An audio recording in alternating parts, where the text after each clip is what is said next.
வணக்கம்.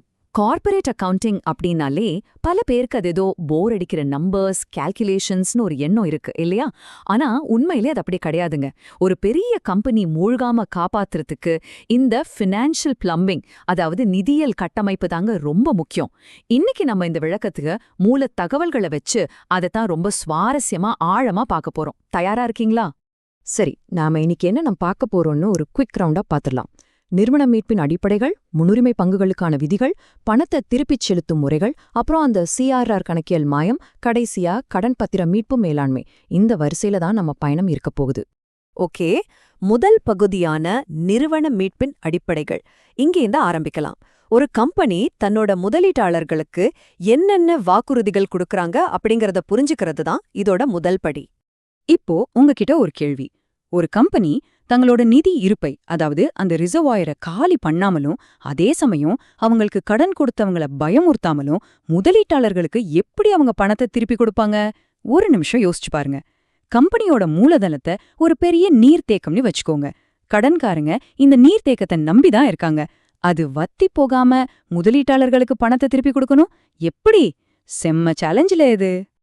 இங்குதான் மீட்பு, அதாவது ரெடம்ஷன் அப்படிங்கிற வார்த்தை உள்ள வருது. கம்பெனிகள் முன்னுரிமை பங்குகள் வெளியிடும்போது முதலீட்டாளர்களுக்கு ஒரு நிலையான லாப ஈவுத்தொகை கிடைக்கும்னு ஒரு கேரண்டி கொடுப்பாங்க. அந்த சர்டிபிகேட்ல ஒரு முதிர்வு தேதியும் இருக்கும். கம்பெனிக்கு ஒருவேளை ஏதாவது பிரச்சனை வந்தா கூட முதல்ல இவங்களுக்கு தான் பணம் திருப்பி தரப்படும்.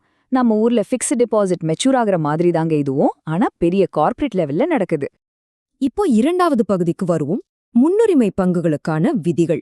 நம்ம கற்பனை நீர்த்தேக்கத்தை மெயின்டைன் பண்ண சட்டம் எப்படி உள்ள வந்து உதவி செய்துன்னு இப்ப பார்க்கலாம். 2013 கம்பெனிகள் சட்டத்தோட 55வது பிரிவு என்ன சொல்லுது தெரியுமா? இந்த விதிகளை எல்லாம் நம்ம நிதியியல் அமைப்போட சேஃப்டி வால்வுகள் அப்படின்னே சொல்லலாம். ஏன்னா அதிகபட்ச மீட்பு காலம் பொதுவா 20 வருஷம்தான். அப்புறம் முழுசா பணம் செலுத்தப்பட்ட பங்குகளை மட்டுமே மீட்க முடியும். முதலீட்டாளர்களுக்கு பணம் திருப்பி தரப்படும் போது கம்பெனியில எந்த ஒரு பெரிய நிதி வெற்றிடமும் உருவாகிடக்கூடாது, கடனாளிகள் பாதிக்கப்படக்கூடாது அப்படிங்கறத இந்த சட்டம் ரொம்ப ஸ்ட்ரிக்டா பாத்துக்குது. சரி, அடுத்ததா 3வது பகுதிக்கு போவோம். திருப்பிச் செலுத்தும் முறைகள். இது ஒரு கம்பெனியோட சிஎஃப்ஓக்கு நிஜமாவே ஒரு செஸ் கேம் மாதிரி தாங்க. கம்பெனிகள் முன்னாடி இப்போ 2 ஆப்ஷன்ஸ் இருக்கு. ஒன்னு, புதுசா பங்குகளை வெளியிட்டு ஃப்ரெஷ்ஷா பணத்தை உள்ள கொண்டு வரலாம். இதனால கையில் இருக்கிற பணம் வெளியே போகாது, ஆனா எதிர்கால லாபம் குறைய வாய்ப்பிருக்கு. 2வது ஆப்ஷன், ஏற்கனவே இருக்கிற பகிரப்படாத லாபத்தை மூலதனமா மாத்துறது. இதனால பங்கு உரிமை யாருக்கும் மாறாது, ஆனா கம்பெனியோட பணப்புழக்கம் கொஞ்சம் குறையும். சோ கம்பெனிக்கு கையில காசு வேணும்னா லாபத்தை முடக்குவாங்க, புதுசா பணம் வேணும்னா புது பங்குகளை வெளியிடுவாங்க. ரொம்ப சிம்பிள். இப்போ 4வது பகுதி. இதுதான் இந்த மொத்த கான்செப்ட்லே ரொம்ப சுவாரஸ்யமான இடம். சிஆர்ஆர் கணக்கியல் மாயம். வாங்க அந்த இன்ஜின் ரூம்குள்ளேயே போய் இது எப்படி வேலை செய்யுதுன்னு பார்க்கலாம். இந்த மூலதன மீட்பு இருப்பு, அதாவது கேபிட்டல் ரிடம்ஷன் ரிசர்வ், சிஆர்ஆர் என்ன பண்ணுதுன்னா, ஒரு மூலதனம் வெளியே போகும்போது ஏற்படுற அந்த கேப்பை பக்காவா ஃபில் பண்ணுது. கம்பெனி வெளியிடுற புது பங்குகளையும் அவங்களோட லாபத்தையும் சேர்த்து பயன்படுத்த முடிவு பண்ணா அந்த இடத்துல சிஆர்ஆர் ஒரு சட்டப்பூர்வமான மூலதனமா நின்னு பேலன்ஸ் ஷீட்டை பாறை மாதிரி ஸ்ட்ராங்கா புடிச்சுக்கும். லாபத்தை ஈவுத்தொகையா வெளியே விடாம இது ஒரு மேஜிக் மாதிரி தடுத்து நிறுத்துது. இதோட ப்ராசஸ் ரொம்ப ரொம்ப துல்லியமானது.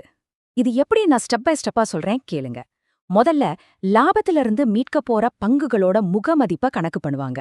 2வது, அந்த லாப கணக்குல இருந்து அந்த தொகையை டெபிட் பண்ணுவாங்க. 3வது, ரொம்ப முக்கியமானது, சரியா அதே தொகையை அப்படியே சிஆர்ஆர் கணக்குல கிரெடிட் பண்ணிடுவாங்க. அந்த லாபம் அப்படியே ஃப்ரீஸ் ஆகிடும். சமலாஜிக்ல இதை இன்னும் ஈஸியா புரிஞ்சுக்க மூலத் தகவல்கள்ல இருக்கிற xyco.ltd உதாரணத்தையே எடுத்துப்போம். இங்க பாருங்க, ஒரு பக்கம் 20,000 ரூபாய் பழைய பங்குதாரர்களுக்கு கரெக்டா வெளியே போகுது. ஆனா அதே நிமிஷம் புது ஈக்விட்டி பங்குகள் மூலமா சரியா 20,000 ரூபாய் பேங்க்குள்ள வந்துருது. அவுட்ஃப்ளோவும் இன்ஃப்ளோவும் மேட்ச் ஆகிடுச்சு. நம்ம இவ்வளவு நேரம் தியரியா பேசினத இந்த குறிப்பேட்டு பதிவுகள், அதாவது ஜர்னல் என்ட்ரிஸ், ரொம்ப தெளிவா படம் பிடிச்சு காட்டுது. அந்த டெபிட் மற்றும் கிரெடிட் எப்படி வேலை செய்யுதுன்னு இதுல நீங்க கண்கூடா பார்க்கலாம். லாப நட்ட கணக்குல இருந்து பணம் எப்படி எடுக்கப்பட்டு சிஆர்ஆருக்கு பத்திரமா போகுதுங்கிறத கவனிச்சு பாருங்க. இப்போ இந்த Black Diamond Co பேலன்ஸ் ஷீட்டை பாருங்களேன். ரிசர்வ்ஸ் அண்ட் சர்ப்ளஸ் அப்படிங்கிற தலைப்புக்கு கீழே சிஆர்ஆர் கணக்குல 80,000 ரூபாய் எப்படி கம்பீரமா உட்கார்ந்திருக்க பாத்தீங்களா? கம்பெனி கடனாளிகளுக்கு திருப்பி தர வேண்டிய 40,000 ரூபாய இந்த சிஆர்ஆர் தான் லீகலா ரொம்ப சேஃபா பாதுகாக்குது. இதுதாங்க நிஜமான அக்கவுண்டிங் மேஜிக். சரி, ஈக்விட்டி பத்தி நிறைய பார்த்துட்டோம். இப்போ 5வது மற்றும் கடைசி பகுதிக்கு வருவோம். கடன் பத்திர மீட்பு மேலாண்மை. கம்பெனி ஃபைனான்ஸ்ல இது இன்னொரு முக்கியமான பக்கம். முன்னுரிமை பங்குகள் மாதிரி இல்லாம கடன் பத்திரங்கள், அதாவது டிபென்ச்சர்ஸ் அப்படிங்கிறது கம்பெனி வெளியாட்கள் கிட்ட இருந்து வாங்கின நேரடி கடன். இதுக்கும் ஒரு ஸ்ட்ராங்கான ஃபினான்ஷியல் பிளம்பிங் தேவை. எப்ப கடன் முதிர்வடையுதோ அப்போ கம்பெனி கையில பணம் ரெடியா இருக்கணும். அத உறுதி பண்றதுக்கு தான் கடன் பத்திர மீட்பு இருப்பு டிஆர்ஆர் அப்படிங்கிற ஒரு புது மெக்கானிசம் இங்க யூஸ் பண்றாங்க. ஒரு கம்பெனி எந்த ஒரு ஃபினான்ஷியல் சிக்கலும் இல்லாம தங்களோட கடனை அடைக்க 4 சூப்பரான வழிகள் இருக்கு. முதிர்ச்சி அடையும் போது மொத்தமா பணத்தை செட்டில் பண்றது ஒண்ணு. இல்லையா, குறிப்பிட்ட இடைவெளியில தவணையா கட்டுறது. அதை விட ரொம்ப புத்திசாலித்தனமான ஒரு வழி என்னன்னா, திறந்த சந்தை கொள்முதல். அதாவது ஓப்பன் மார்க்கெட்ல தங்களோட கடனையே டிஸ்கவுண்ட்ல திரும்ப வாங்குறது. கடைசியா, கடனை ஈக்விட்டி பங்குகளா மாத்துறதும் ஒரு அருமையான ஆப்ஷன். இங்க ஒரு விஷயத்த நான் கண்டிப்பா சொல்லியே ஆகணும். இந்த கடன் பத்திர வெளியீட்டு விதிமுறைகள்ல ஏதாவது ஒரு சின்ன தப்பு நடந்தா கூட, அல்லது விதியை மீறினா கூட அது சாதாரண தப்பு கிடையாது. கம்பெனி பண்ணன ஒரு மிகப்பெரிய டிஃபால்ட் ஆகத்தான் சட்டம் அதை பார்க்கும். மொத்த கம்பெனியோட இமேஜையும் எதிர்காலத்தையும் அது காலி பண்ணிடும். சோ, கணக்கியல் விதிகள் அப்படிங்கிறது கார்ப்பரேட் நீர்த்தேக்கத்தை பாதுகாக்கிற ஒரு சிஸ்டம்னு இப்போ உங்களுக்கு புரிஞ்சிருக்கும்னு நம்புறேன். இனிமேல் நீங்க ஒரு பேலன்ஸ் ஷீட்டையோ இல்ல ஜர்னல் என்ட்ரியோ பார்க்கும்போது அது வெறும் எண்கள் கிடையாது, ஒரு கம்பெனியை உயிர் போட வச்சிருக்கக்கூடிய நரம்பு மண்டலம் அப்படிங்கிறத உணருவீங்க. இந்த விளக்கத்துல நாம பார்த்த விஷயங்களை வச்சு உங்க சொந்த கம்பெனியோட ஃபினான்ஷியல் பைப்புகள் எப்படி இருக்குன்னு செக் பண்ண நீங்க தயாரா? யோசிச்சு பாருங்க. அடுத்த ஒரு சுவாரஸ்யமான தலைப்போட நான் உங்களை சந்திக்கிறேன்.